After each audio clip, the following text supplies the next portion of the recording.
E aí, amigos do Seleção, tudo bem? Um abraço para todo mundo. Estou aqui na Arena Fonte Nova, que vai receber esse jogão de amanhã entre Bahia e Flamengo. Confronto de ida, né, das quartas de final da Copa do Brasil. Expectativa de 50 mil pessoas por aqui, ingressos esgotados, tanto para a torcida do Bahia quanto para a torcida do Flamengo. Entre 4 e 5 mil torcedores do Flamengo são esperados por aqui. Bom, antes de falar desse confronto, vou falar um pouquinho sobre o mercado de transferências, porque o Flamengo está agitando, né, a janela agora do meio do ano, nessa reta final da janela. Ontem anunciou a contratação do lateral esquerdo Alexandro, né, de 33 anos, experiente, estava na Juventus por muitas temporadas, foram 9 anos na Juventus da Itália, disputou a Copa do Mundo de 2022 pela seleção brasileira, que era comandada pelo técnico Tite. Então, o Alexandro já anunciado pelo Flamengo, mas não vem para esse confronto contra o Bahia pela Copa do Brasil. Um outro jogador que o Flamengo está muito perto de anunciar é o meio argentino Carlos Alcaraz, de 21 anos. O Alcaraz, ele pertence ao Southampton da Inglaterra,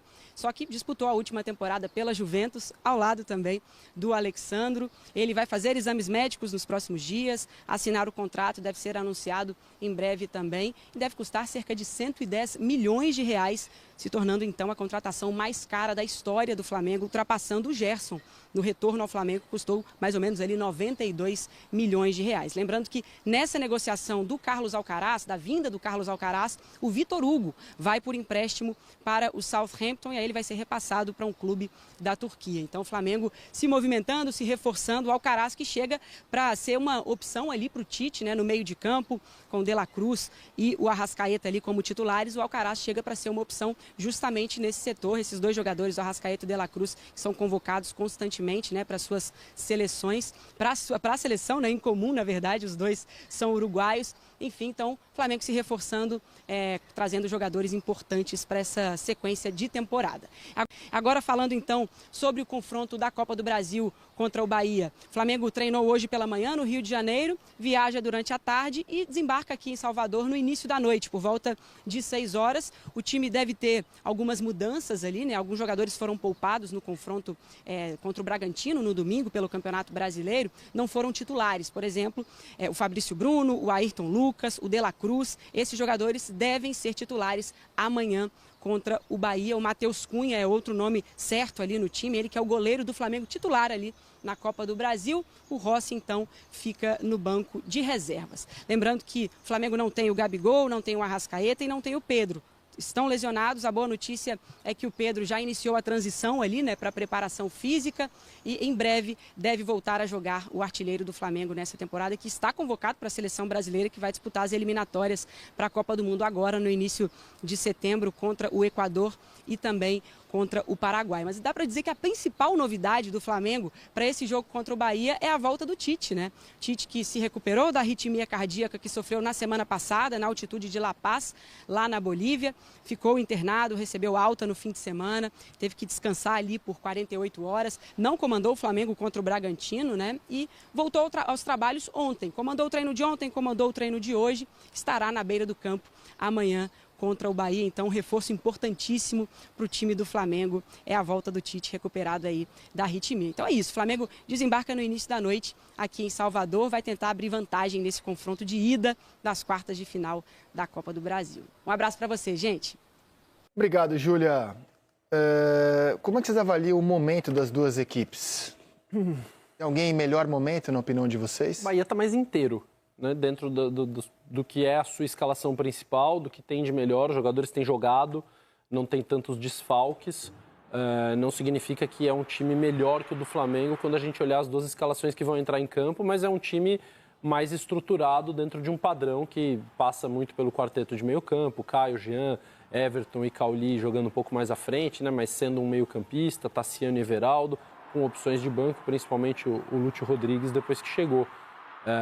Agora o Flamengo é fortíssimo, independentemente da escalação que vai entrar em campo. Mostrou isso no fim de semana, com os desfalques consegue encarar e competir contra qualquer time pela qualidade dos jogadores que tem em todos os setores, né? É isso, o Flamengo não está no melhor dos momentos, muito pelas lesões, claro, sempre um jogo sem Arrascaeta e Pedro principalmente, né? O Gabigol hoje em dia não faz a mesma falta que já fez anos atrás. Mas, assim, ainda é o Flamengo muito forte. Inclusive, eu vejo como favorito contra o Bahia, apesar disso tudo. Porque a pressão é outra, né? Então, qualquer coisinha no Flamengo, a gente fala muito mais pela expectativa, pelo investimento, enfim. E aí o Bahia passa por momentos não tão bons e não tem a mesma pressão que esse time do Flamengo tem.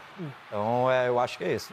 Tá? As lesões, né, dão um equilibrado, mas mesmo assim ainda vejo o Flamengo como favorito. O próprio Rogério, depois do jogo de domingo contra o Botafogo, na entrevista coletiva, reconheceu que o Flamengo é o favorito. E eu vejo nesse time do Flamengo, a temporada está fazendo com que esse time tenha cada vez mais um elevadíssimo nível de competitividade. É impressionante, impressionante. O Flamengo passou por turbulências dentro da temporada, como, por exemplo, quando veio a Copa América, de todos os times brasileiros, por causa das convocações, o Flamengo foi o mais impactado. Havia, previamente, poxa, essa coisa, o Flamengo saiu-se muito bem. Alguém vai dizer assim, mas perdeu para o Fortaleza, líder do campeonato. Líder do campeonato. Aí perde Pedro, perde Gabriel, continua. O Flamengo tem um nível de competição, a partir do momento que a bola rola, algumas coisas que me chamam a atenção. Você não vê jogador do Flamengo numa dividida caindo no chão e pedindo falta. E o jogo seguindo. Então, você não vê isso. O Gerson faz um campeonato que é um campeonato para, assim, você olhando as temporadas dele no Flamengo, num histórico, num recorte de 2, 3 temporadas, é a melhor temporada. O que ele compete no jogo e joga. Não adianta também competir, correr para lá e para cá e não jogar. O Flamengo joga. O Flamengo obriga o seu adversário a jogar. Os adversários, por exemplo, Bahia. Não adianta o Bahia ter um excelentíssimo meio de campo. É uma equipe de toque de bola e a base do toque de bola ela vai tentando. Mas se não competir no nível que o Flamengo compete, não adianta ter esse toque de bola, esse meio de campo que sabe jogar futebol, laterais que apoiam, especialmente pelo lado direito, está fazendo uma boa temporada. Não adianta. No Campeonato Brasileiro, quem está ali, Fortaleza, Botafogo, Flamengo, Palmeiras. É bom que Botafogo e Fortaleza entendam que é preciso competir, não é só no jogo contra o Flamengo, em todos os jogos, porque o Flamengo compete. Você se lembra do jogo entre eles pelo Campeonato Brasileiro? Foi na 10ª rodada, Maracanã, foi um belo jogo. O Bahia jogou super bem. O Bahia merecia melhor sorte. Mas resultado. É o que o PC está falando. Quando você cria chance e envolve, não mata contra um time que tem Gerson, Davi Luiz, você é castigado.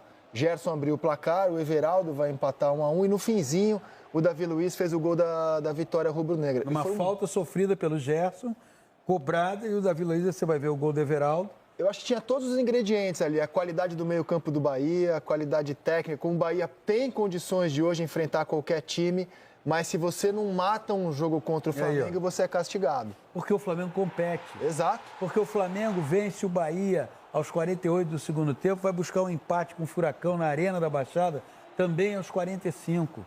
E isso é uma coisa que você tem que observar os mínimos detalhes. Quando eu falo que jogo do Flamengo é difícil, você vê algum jogador do Flamengo cair, pedir falta e o jogo andar, é porque é difícil mesmo.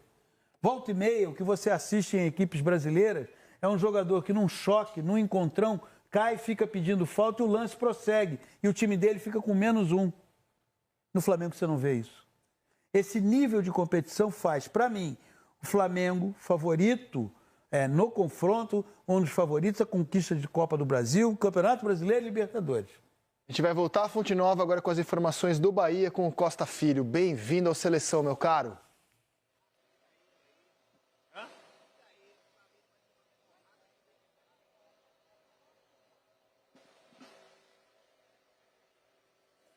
Oi, Rizek, boa tarde para você e para quem acompanha o Seleção Sport TV.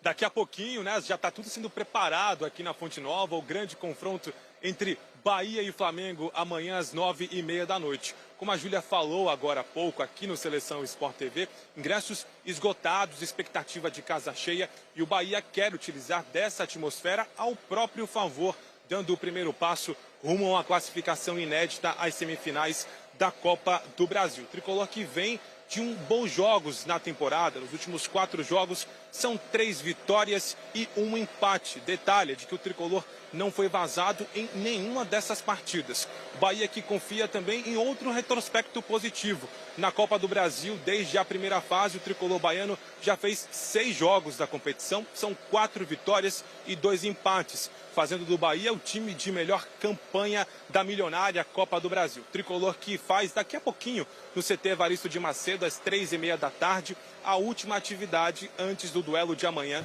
diante do Flamengo. O Rogério Ceni terá à disposição aquele Bahia considerado ideal, desde o Marcos Felipe, passando pelo Everton Ribeiro no meio de campo até o Everaldo no ataque. Esse Bahia consistente, que tem feito uma boa campanha no Campeonato Brasileiro, ainda não foi derrotado sob o comando de Ceni. São 9 partidas com essa escalação, com 7 vitórias e 2 empates. O Bahia, o torcedor tricolor que espera amanhã, diante do Flamengo, dar esse primeiro passo rumo à classificação inédita à semifinal da Copa do Brasil, e o Rogério Ceni buscando a primeira vitória dele contra o Flamengo como técnico. O Rogério já enfrentou o Flamengo 12 vezes na história como técnico, seja no São Paulo, no Fortaleza, e ainda não conseguiu um resultado positivo. Amanhã, diante de uma Fonte Nova lotada, o torcedor tricolor espera que ele consiga superar este tabu e de que o Bahia consiga dar o primeiro passo rumo às semifinais da Copa do Brasil. Serão os primeiros 90 minutos de um grande jogo, Rizek. Obrigado, meu caro. Grande abraço para você. Um ótimo trabalho por aí. Até a próxima no Seleção. E a informação do Costa Filho, que está na sua tela, a gente coloca de novo, é de fato uma curiosidade. São 12 jogos com diferentes equipes, Rogério dirigindo o São Paulo, Fortaleza, agora o Bahia, não consegue derrotar o Flamengo. É impressionante. Impressionante. Cruzeiro também, né? Cruzeiro também. Nem um empate, né? Nada. Não consegue nem um empatezinho. 12 jogos. Verdade, 12 jogos, 12 derrotas. É impressionante, cara. Que sina. E talvez por isso, até na entrevista coletiva de domingo, ele tenha falado também, ressaltar essa questão do favoritismo do Flamengo. Agora, talvez a maior preocupação do Rogério, que foi campeão brasileiro pelo Flamengo, ou seja, tem um título como técnico pelo Flamengo, talvez o mais expressivo da sua carreira de treinador, mas é o seguinte, se não competir, meu amigo, mas competir num nível elevadíssimo, não é só estamos competindo, não.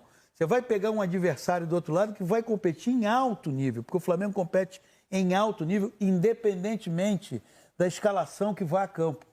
Amanhã não vai ter Pedro, não vai ter Gabriel. Olha o nível de competição do Luiz Araújo, olha o nível de competição do Gerson. São jogadores que, a partir do instante em que a bola rola, não existe bola perdida, e jogando, não é sendo violento, não é apelando para catimba, não é nada disso, é jogando.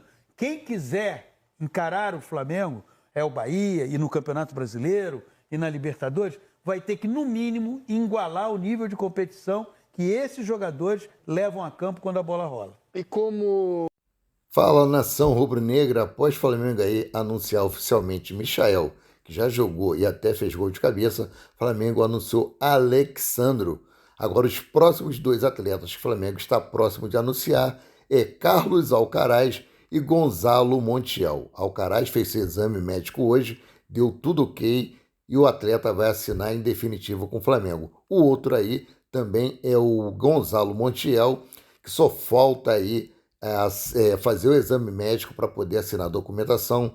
Teve um pequeno resquício aí que o clube do Catar, né, alterou alguns termos no contrato, o Flamengo não aceitou, mas eles resolveram voltar atrás e a negociação deve estar sendo anunciada aí nos próximos dias. Ou seja, o Flamengo abriu os cofres nessa janela de transferência do meio do ano e se reforçou para os campeonatos da Copa do Brasil, Copa Libertadores da América e Campeonato Brasileiro. Amanhã, o Flamengo enfrenta o Bahia pelo jogo de ida da Copa do Brasil. Inclusive, o elenco rubro-negro já está em Salvador, lá na Bahia. Os ingressos foram esgotados, tanto para os visitantes, tanto para o time da casa. Eu fico por aqui, voltando a qualquer momento com mais informações sobre o rubro-negro mais querido e mais amado do Brasil e do mundo, o Clube de Regatas do Flamengo. Saudações!